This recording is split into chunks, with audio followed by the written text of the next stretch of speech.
Welcome to our channel. Idealnya seorang pemimpin memiliki karakter yang berkelas, penuh karisma, dan gagah. Hanya saja beberapa pemimpin di dunia tidak sedikit menampilkan persona yang jauh dari kesan tersebut, setidaknya bagi masyarakatnya sendiri. Ya, bagaimanapun juga, kekuasaan absolut yang dimiliki, utamanya para pemimpin berlabel diktator, membuat mereka seringkali berperilaku aneh dan jauh dari akal sehat. Dalam kaitannya dengan psikologi diktator, Sir David Norton, PhD, dalam tulisannya The Psychology of Dictators, Power, Fear, and Anxiety menjelaskan fenomena tersebut, di mana mereka melihat diri sebagai orang yang sangat istimewa, pantas dikagumi, dan akibatnya mengalami kesulitan berempati dengan perasaan dan kebutuhan orang lain. Siapa sajakah pemimpin yang dimaksud dan apa sajakah kebijakan ataupun kelakuan aneh yang dilakukan? Mari kita bongkar. Tapi sebelum lanjut, kami ingatkan kembali untuk subscribe channel ini dan aktifkan lonceng notifikasi kalian untuk mendapatkan video edukatif dari Data Fakta.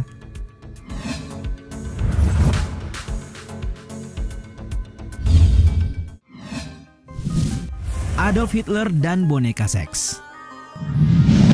Tidak ada yang meragukan popularitas dan kebengisan Bapak Hitler di dunia yang fana ini. Bagi rakyat Jerman yang kalah dalam Perang Dunia Jilid 1, sosoknya sangat dielu-elukan. Ia dipercaya mampu mengangkat moral akibat kalah perang dan menjanjikan kehidupan yang lebih baik di masa-masa mendatang.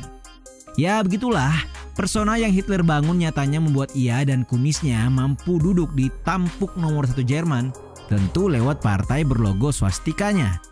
Dan benar saja, dunia pada akhirnya menyambut Perang Dunia Jilid 2. Anyway, dalam salah satu momen Perang Dunia 2, Hitler disebut pernah memerintahkan pembuatan boneka seks buat para tentaranya.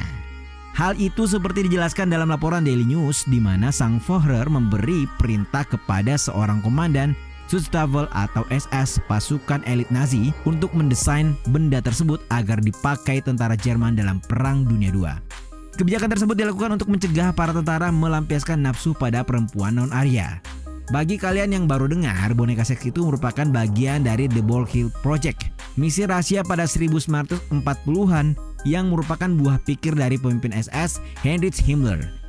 Dia adalah orang pertama yang memperingatkan Hitler soal bahaya sifilis. Hanya saja 2 tahun setelah itu, proyek tersebut mandek lantaran para tentara menolak membawanya. Kalian tahu alasannya?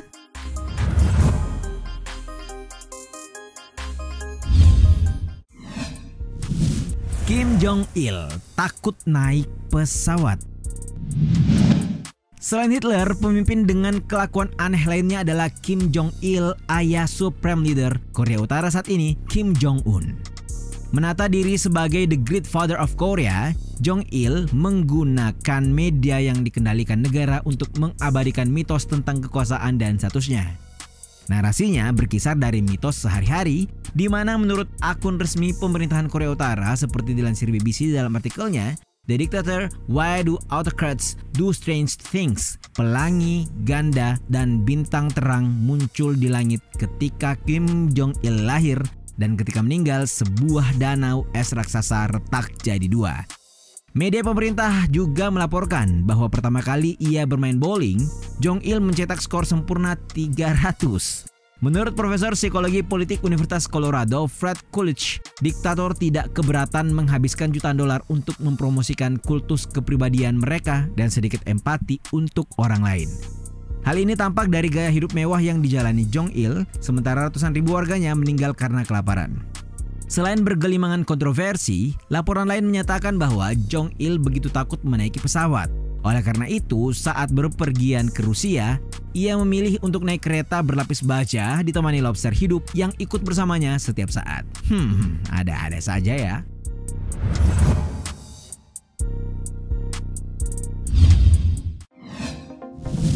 Sapar-Murad, Niyazov, dan narsisme. 11-12 dengan Kim Jong-il, kepribadian narsistik juga ditunjukkan oleh Presiden Turkmenistan Sapar-Murad Niyazov.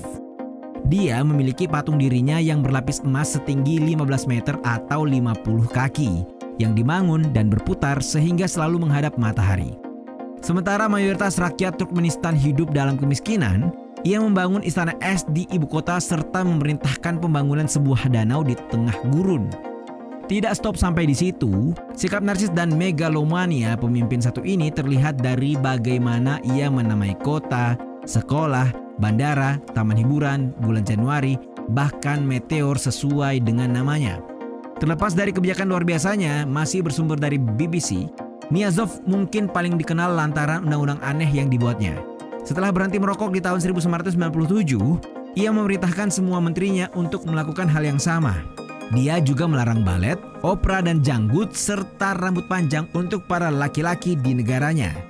Selain undang-undang aneh, Niyazov juga mengikuti jalan Hitler, Lenin, dan pemimpin besar lainnya. Ya, ia menulis sebuah buku berjudul Ruhnama, berisi kumpulan pemikirannya tentang identitas dan sejarah Turkmenistan. Buku itu menjadi bacaan wajib dalam kurikulum sekolah dan universitas. Yang aneh, warga yang ingin memiliki SIM harus lulus tes buku tersebut.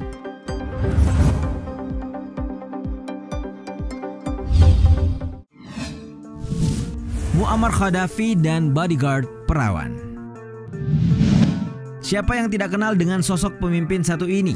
Dengan ciri khas pakaian yang eksentrik serta dikelilingi puluhan pengawal perempuan, membuat Muammar Gaddafi begitu kontras dengan diktator-diktator lain di dunia. Dikonfirmasi dari berbagai sumber, mantan penguasa Libya ini merupakan seorang pecandu perempuan. Salah satu candu tersebut terlihat seperti dikutip NDTV dari kebijakannya membentuk pasukan pengawal pribadi, di mana semuanya adalah perempuan. Bahkan dia sendiri langsung turun dan memilih para pengawal yang diberi nama Garda Amazon tersebut. Mengutip laman internasional Sindo News, tidak hanya sekadar perempuan saja. Pengawal perempuan tersebut dipilih melalui proses ketat lantaran salah satu syaratnya adalah harus perawan. Entah maksud dan tujuannya apa, namun yang pasti tidak ada sedikit pun hubungan antara keperawanan dan tugas sebagai pegawai. Meski demikian, jangan salah, pasukan Gaddafi ini memiliki kemampuan menembak dan bela diri mumpuni loh, layaknya pasukan pengamanan presiden di berbagai negara.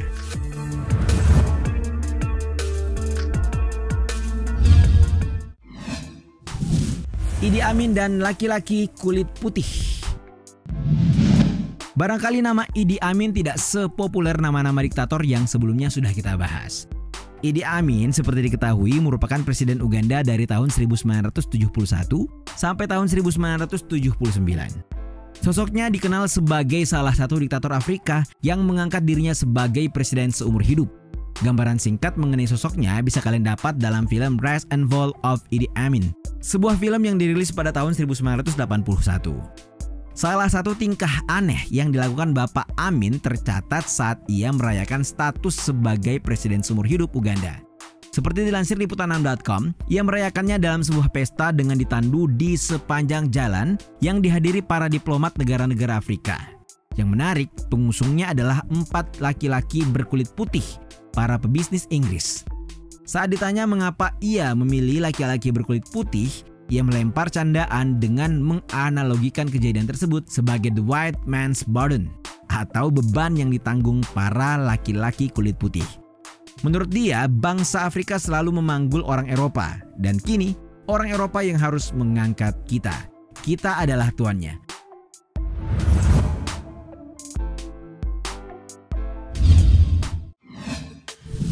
Ferdinand Marcos dan The Beatles. Filipina saat ini dipimpin oleh Presiden Rodrigo Duterte, salah satu pemimpin yang mendaku diri sebagai diktator.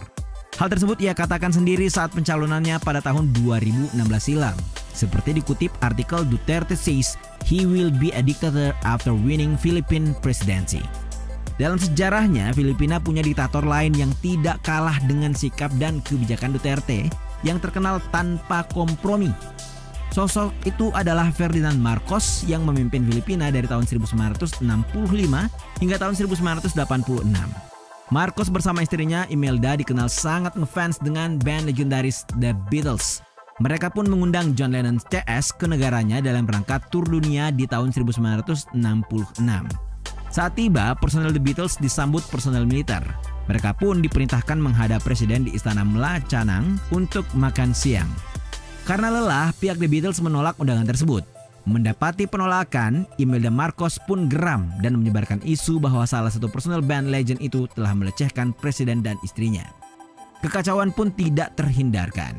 The Beatles yang biasanya dikerumuni perempuan-perempuan muda yang tergila-gila pada mereka kini berganti menjadi ancaman mati oleh tentara. Mereka akhirnya diam-diam kembali ke bandara, berlari di landasan untuk mencapai pesawat yang membawa mereka pulang. Salah satu personel, George Harrison, saat diwawancarai mengaku tidak ingin kembali ke Manila, begitupun dengan Lennon. Begini kata George, "Kami pernah mendengar itu adalah tempat yang mengerikan, dan ketika kami ada di sana, itu semua terbukti." Itulah sejumlah pemimpin diktator di dunia yang akan selalu dikenang. Selain karena kemampuannya sebagai pemimpin, dunia tentu tak akan lupa dengan kebijakan dan kelakuan aneh yang pernah mereka lakukan. Nah, bagaimana nih menurut kalian?